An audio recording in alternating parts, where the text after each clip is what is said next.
Yes, brother. What is the exact belief of the Buddhist? What are they in one God they are believing or not? Rather, the question: what are the teachings of Buddhism? Do they believe in one God? That's what the question is. As far as Buddhism is concerned, if you read the teachings of Buddha, Buddha did not comment on God.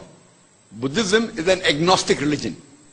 Agnostic means neither does the person believe in God, neither does he deny God. The person who believes in God is called theist. Person who does not believe in God is called an atheist. But a person who's quiet, is silent on the existence of God, neither does he say there is God, neither does he say there is no God, he's called an agnostic. And Buddhism is an agnostic religion. And the scholars of Buddhism, they say that Buddha did not comment on God because when he came, polytheism was very much prevalent.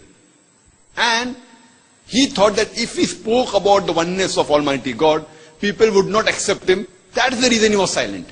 Neither did he say there was God, neither did he say there was no God. So he was quiet.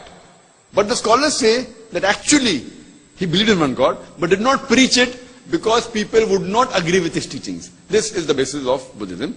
And as far as the basic teachings are concerned, Buddha spoke about the 4 great truths.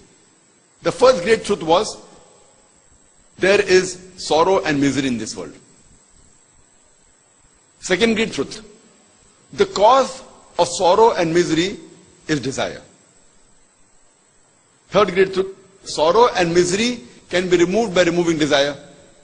And the fourth great truth was, desire can be removed by following the eightfold path. And the eightfold path is, do not tell a lie, do not rob, many of which are same as the teachings of Islam. But if we analyze the 4 great truths of Buddha, the first one says, there is misery and sorrow in this world, which there's no problem in accepting that.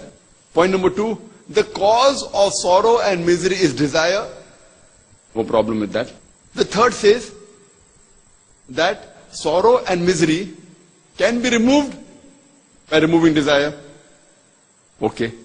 And the last one says that desire can be removed by following the eightfold paths. Now if we follow all these 4 truths, if we analyze, the last 2 truths, they are contradicting.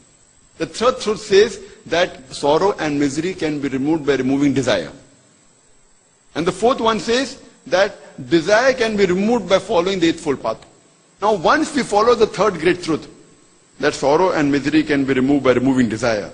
Now once we remove desire, the fourth great truth says that desire can be removed by following the eightfold paths. To follow the eightfold paths, we should have a desire. So the moment you have a desire to follow eightfold path, where is the question of removing desire? So it's contradicting. If you analyze it with logic, the third great truth says that sorrow and misery can be removed by removing desire. Okay, fine, we remove desire.